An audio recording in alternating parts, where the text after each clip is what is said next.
Fala galera, beleza? Aqui quem fala é o professor Alisson, sou professor de Química do Colégio Brasil Central e devido a essa pandemia de coronavírus, nossas aulas estão suspensas. Então, não deixem de acompanhar nossas videoaulas e atividades na plataforma, beleza? Nos vemos em breve.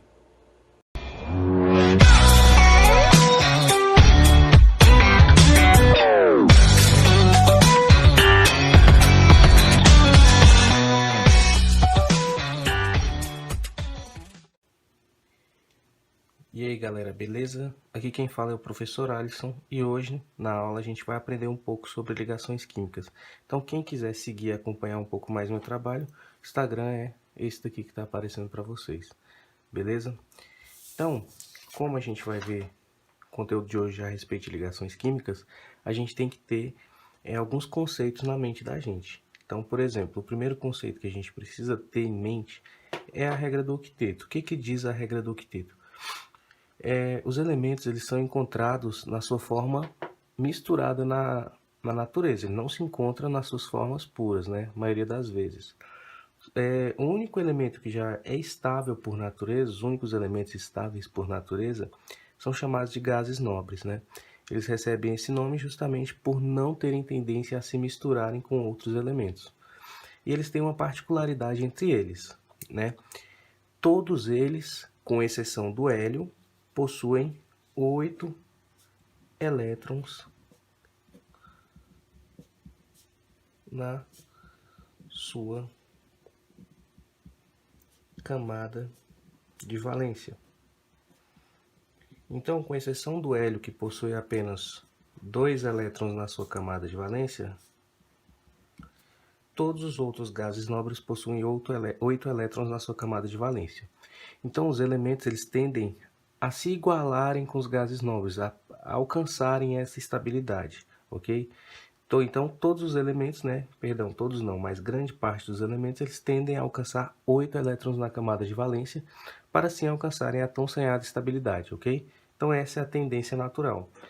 E outro conceito que a gente tem que ter em mente é a respeito da representação de Lewis. O que é a representação de Lewis? É um modelo proposto pelo químico Gilbert Newton Lewis, onde podemos representar de forma gráfica a quantidade de elétrons no último nível energético de um átomo. Então, como que a gente vai fazer isso? A gente vai representar um elemento, por exemplo, vamos pegar o hidrogênio aqui. Representação de Lewis para o hidrogênio. O hidrogênio ele possui número atômico 1. Então, portanto, sua distribuição eletrônica é apenas 1s1 e ele possui um elétron na sua última camada. Então, como que eu vou representar pelo método de Lewis o átomo de hidrogênio? Eu vou escrever o símbolo do elemento e a quantidade que ele tem de elétrons com pontinhos. Então, ele tem um elétron na sua última camada, eu represento com um pontinho. Outro exemplo que a gente pode ter, o oxigênio. O elemento oxigênio, né, ele possui número atômico 8. Significa que ele possui 8 prótons e 8 elétrons. 8 prótons e 8 elétrons, perdão. E sua distribuição eletrônica fica 1s2, 2s2, 2p4. Na sua última camada, ou seja, na segunda camada, ele possui 2 elétrons no subnível S, 4 elétrons no subnível P, totalizando 6 elétrons na sua camada de valência. Então, como que a gente representa pela fórmula de Lewis, ou representação de Lewis? Escreve o símbolo do elemento e representa a quantidade de elétrons com um pontinho. Se ele tem 6 elétrons, eu vou fazer 6 pontinhos, ok? Vamos seguir.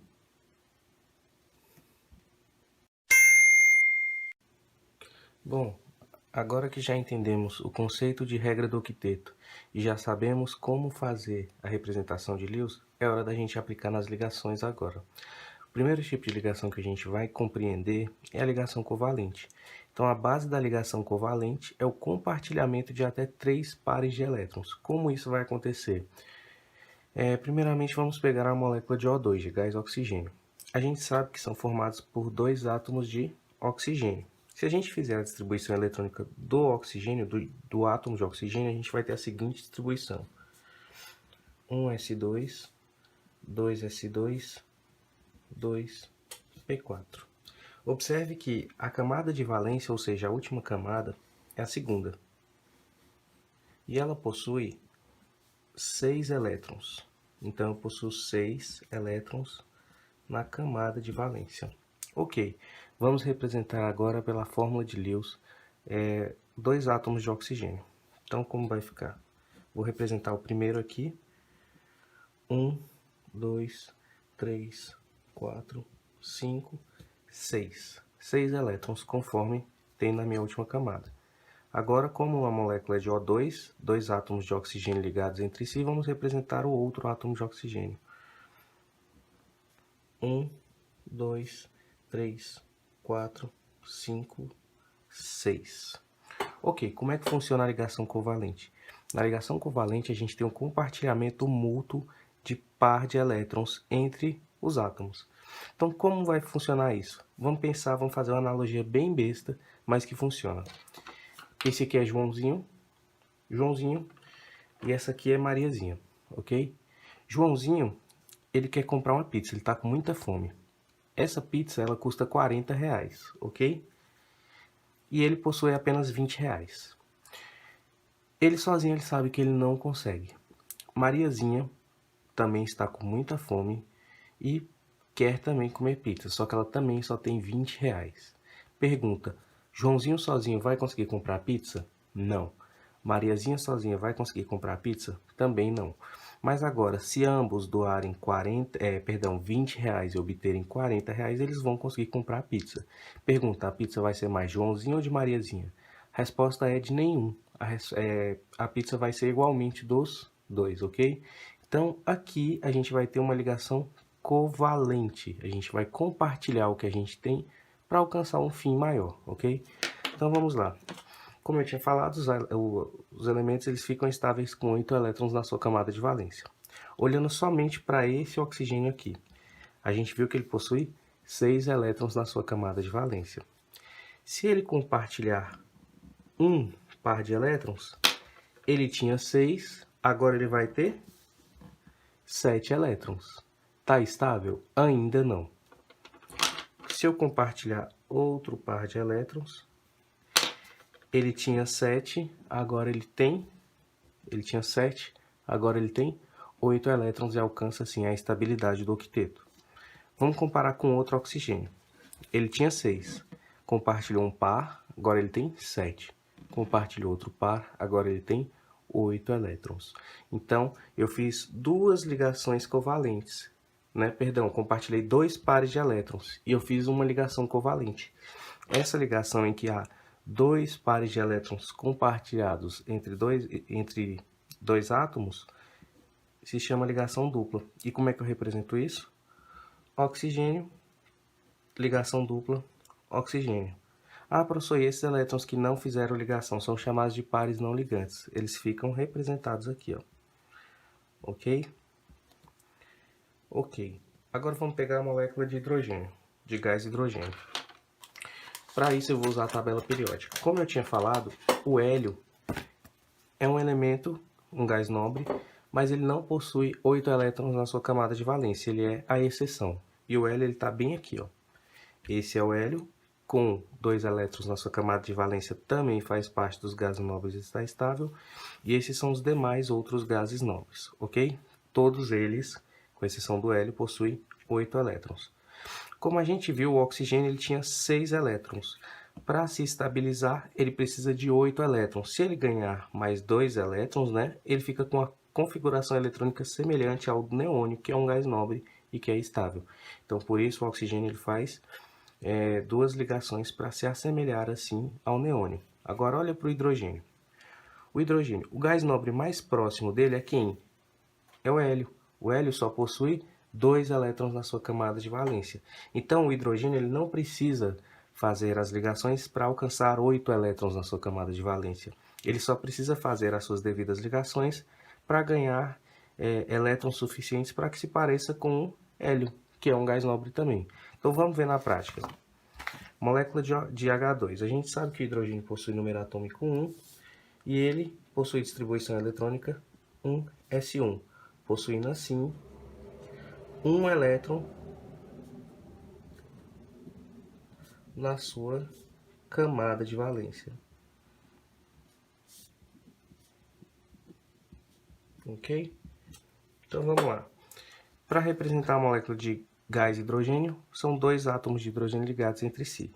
O primeiro com um elétron, o segundo com um elétron. Como eu tinha falado, o hélio ele possui 2 elétrons na sua camada de valência. O hidrogênio a gente viu que ele possui um elétron. Para se assemelhar com o hélio, ele precisa ganhar mais um elétron e assim ficar com 2 e ficar semelhante ao hélio, que é estável. Então como que ele vai fazer isso? Ele tem um, compartilha esse elétron, ele tinha 1, agora ele tem 2 e está estável. Tinha 1 e agora ele tem 2 elétrons. Ambos estão estáveis. Compartilhando um único par de elétrons, nós chamamos isso de ligação covalente simples. Essa é a ligação simples. Essa é a ligação dupla. Ok? Posso ter a tripla? Posso ter a tripla. Então, ó, representando a molécula de N2, né? A gente sabe que o nitrogênio possui número atômico 7. Ele vai ter distribuição eletrônica 1s2, 2s2, 2p3. Essa é a sua camada de valência com 5 elétrons. 5 elétrons na camada de valência. Então, representando, eu vou ter nitrogênio, 1, 2, 3, 4, 5 elétrons, encontra outro átomo de nitrogênio igual a ele. Ambos têm 5 elétrons, o nitrogênio.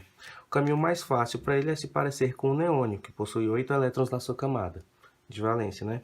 Se ele já tem 5, para chegar a 8 faltam 3. Então, olha só para esse átomo de nitrogênio da esquerda. Compartilhando um par de elétrons, ele tinha 5, agora ele vai ter 6. Olhando para ele de novo, compartilha o outro, agora ele tem 7. Também ainda não está estável. Compartilhando outro par de elétrons, agora ele tem 8, alcançou a estabilidade de gás nobre. A mesma coisa vale para esse, ele tinha 5, compartilhou um par, agora ele tem 6, compartilhou outro par, agora ele tem 7, compartilhou outro par, agora ele tem 8. Lembrando que ligação covalente a gente não tem perda e ganho de elétrons. Ambos emprestam elétron um para o outro, ok? Mas o elétron, o par de elétrons agora passa a ser dos dois. Então, como é que eu represento ligação simples, ligação covalente tripla? 3 tracinhos, ok? E esses são os pares que não fazem ligação, os pares não ligantes. E essa é a ligação tripla, beleza? Não sai daí que a gente já volta. Ligação iônica. Como funciona a ligação iônica? A ligação iônica, como o próprio nome diz, nos remete a íon. E o que são íons? Existem dois tipos de íons, os cátions e os ânions. Íons são átomos carregados, né? Eles podem ser carregados com carga positiva ou carga negativa. Átomos carregados com cargas positivas são chamados de cátions, e átomos com cargas negativas são chamados de ânions. Então, como é que a gente representa, por exemplo, ligação entre sódio e flúor? Primeira coisa, o sódio tem 11 elétrons. Fazendo a distribuição eletrônica dele, a gente vai ter o seguinte: 1s2, 2s2, 2p6, 3s1. Possui um elétron na camada de valência, ok? Vamos representar o flúor agora. O flúor ele possui número atômico 9 e sua distribuição eletrônica é 1s2, 2s2, 2p5. Observe que sua última camada é a segunda e ele possui 7 elétrons na camada de valência. Pensando agora na regra do octeto, que é onde é o nosso objetivo principal. Vamos lá. O sódio possui número atômico 11 e possui um elétron na sua camada de valência, ok? Pensando aí, o que é mais fácil para o sódio preencher a sua última camada, né? Perder um elétron para essa ser sua última camada, com 8 elétrons, ou o caminho mais curto para ele é ganhar 7 elétrons para estabilizar essa camada. De novo, pensa aí, o que é mais fácil, o caminho mais curto para o sódio? perder um elétron e se parecer com um neônio, ou ele precisa ganhar 7 elétrons para se parecer com argônio. Se você respondeu perder um elétron, sua resposta está certa. Então, o elemento sódio ele tende a perder elétron. Quando ele perde elétron, essa camada aqui, ele perde o elétron da sua camada de valência, e essa camada aqui, ela deixa de existir, né? Passando a ser essa sua última camada, com 8 elétrons e já estável. Então, olha só, sódio, né? Ele perde elétrons,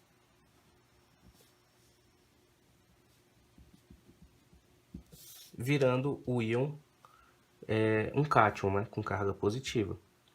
Então, de novo, sódio mais fácil para ele é ganhar 7 elétrons ou perder um elétron? Ele perde um elétron, ok? E essa passa a ser sua última camada, já com 8 elétrons já estabilizada, ok? Vamos olhar agora para o flúor. O que é mais fácil para o flúor? Ele tem 7 elétrons na sua camada de valência. Ele está bem aqui, ó. O que é mais fácil para ele? Ganhar um elétron para se parecer com neônio ou perder 7 elétrons para se parecer com hélio, ou seja, com 2 elétrons. Na distribuição, olha só, o que é mais fácil para ele? Ganhar um elétron para essa camada possuir 8 elétrons e ter já a adaptação à regra do octeto, ou ele perder 7 elétrons para ficar com 2 e se parecer com hélio. O mais fácil para ele é ganhar um elétron, né? É o caminho mais curto, antes ganhar um elétron do que perder 7. Então, o flúor ele ganha um elétron e vira o quê? Flúor menos.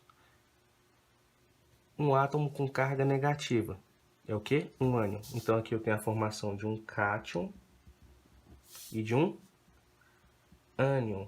Lembrando que essas equações elas não estão perfeitas, né? Porque o flúor não é encontrado na sua forma monoatômica. Mas isso é só a nível didático mesmo, para vocês entenderem. Se a gente fosse representar isso na prática, como é que seria? Olha só o sódio. Sódio tem um elétron. Ele encontra o flúor. O flúor possui 7 elétrons. 1, 2, 3, 4, 5, 6, 7 elétrons. Sódio dá um elétron pro flúor, ou seja, eu só posso perder elétron se tiver alguém para receber. Então, o sódio perde um elétron e assim eu vou formar o quê? Na+. O flúor recebe um elétron. Fica com que carga? Se ele está recebendo uma carga negativa, ele fica com a carga negativa, ok? Tem um cátion e tem um ânion. Na natureza, os opostos se atraem. Então, o positivo tende, por atração eletrostática, se aproximar do negativo. E é assim que a ligação iônica é realizada. Um positivo, um negativo se unem através de atração elétrica. Beleza? Essa é a ligação iônica. Vamos ver um próximo exemplo aqui. Olha só. Vamos representar um composto iônico Al2O3. O alumínio possui número atômico 13. Perdão, aqui esqueci o L. O alumínio, número atômico 13. Como é que fica a distribuição dele? 1s2, 2s2, 2p6, 3s2, 3p1. Ok? A última camada dele possui 3 elétrons. 2 mais 1, 3 elétrons na camada de valência. Ok? O elemento oxigênio possui, né, número atômico 8. Sua distribuição é 1s2, 2s2, 2p4. Sua última camada é a segunda e ela possui 6 elétrons na sua camada de valência. Vamos lá. O que é mais fácil para o alumínio? Ele está bem aqui, ó. Alumínio aqui. O que é mais fácil para ele? Ganhar 5 elétrons para se parecer com argônio ou alumínio perder 3 elétrons para se parecer com neônio, que também é um gás nobre? Ganhar 5 ou perder 3? E essa ser sua última camada, já com 8 elétrons. Então, ele tende a perder 3 elétrons. Então, olha só. O alumínio, quando perde 3 elétrons, ele vira alumínio 3+, né? Ah, professor, e por que você está formando 3 elétrons aqui? Ele não está perdendo? Sim, observe que eu tinha um alumínio com os 3 elétrons e agora eu simplesmente separei os 3 elétrons do alumínio. Por isso eu represento dessa forma, ok? Agora vamos observar o oxigênio. O que é mais fácil para o oxigênio? Ganhar 2 elétrons e ficar com 8 na camada de valência, ou ele perder 6 elétrons para se parecer com o hélio, com 2 elétrons aqui? Ganhar 2 e se parecer com o neônio, ou ele perder 6 para se parecer com hélio? Se você respondeu ganhar 2 elétrons, você está certo. Então, como é que acontece isso? O oxigênio, né, ele ganha 2 elétrons e vira oxigênio 2-. Ok? Lembrando que essa equação, volto a repetir, ela não está representada corretamente. Essa é uma forma didática da gente entender a formação dos íons. Ok? Então, olha só, nos produtos aqui eu formei um ânion e aqui eu formei um cátion. O que é um ânion? Um átomo com carga negativa. Cátion, um átomo com carga positiva. Ok? Representando pelo desenho, como é que ficaria? Observe que eu tenho primeiramente o alumínio, né, com 3 elétrons. 1, 2, 3 elétrons. Eu tenho um oxigênio, né, com 6 elétrons. 1, 2, 3, 4, 5, 6. Oxigênio quer ganhar 2, alumínio quer perder 3. Alumínio dá 1 elétron por oxigênio. O oxigênio está estável? Não, agora ele tem 7. Dá outro elétron, agora o oxigênio tem 8. O oxigênio está estável? Está estável. Mas o alumínio pode ficar com o elétron sobrando? De forma alguma. Então a gente precisa de outro átomo de oxigênio. Esse alumínio agora pode dar um elétron para o oxigênio, que tinha 6. Agora, com o que ele ganhou, ele tem 7. Só que ele está estável? Não. Observe que a regra do octeto ainda está valendo, né? Ele tem 7 elétrons, ele não está estável. Então, eu preciso de outro átomo de alumínio, também com 3 elétrons. Deu um, agora o oxigênio tem 7. Deu outro, agora o oxigênio tem 8 elétrons. Está estável? Tá. Só que esse alumínio está estável? Não, ele só perdeu um. Ele não pode ficar com 2 aqui. Então, o que vai acontecer? Outro átomo de oxigênio também com 6 elétrons. Agora sim, dou um elétron, dou outro elétron. Todos estão estáveis, ok? Ah, professor, e como é que eu faço para representar então isso? Como é que isso daqui vai parar nisso daqui? É simples, pega um átomo de cada. Alumínio, oxigênio. Ok, o alumínio, ele possui, quando ele perde 3 elétrons, ele possui carga 3+, né? Perdeu 3 elétrons, ficou com carga 3+. O oxigênio, né? Cada um, quando ganha um elétron, fica com carga o quê? 2. Perdão, quando ele ganha 2 elétrons, ele fica com carga 2-. O que eu vou fazer aqui? A grande jogada é cruzar as cargas. O 2 não está aqui? Coloca ele aqui. O 3 não está aqui? Coloca ele aqui. Eu só cruzei as cargas. O que eu vou ter? Al2O3. Bem, passamos por ligação iônica e covalente. Então, espero que vocês tenham gostado e até a próxima. Muito obrigado por ter assistido até aqui. Valeu!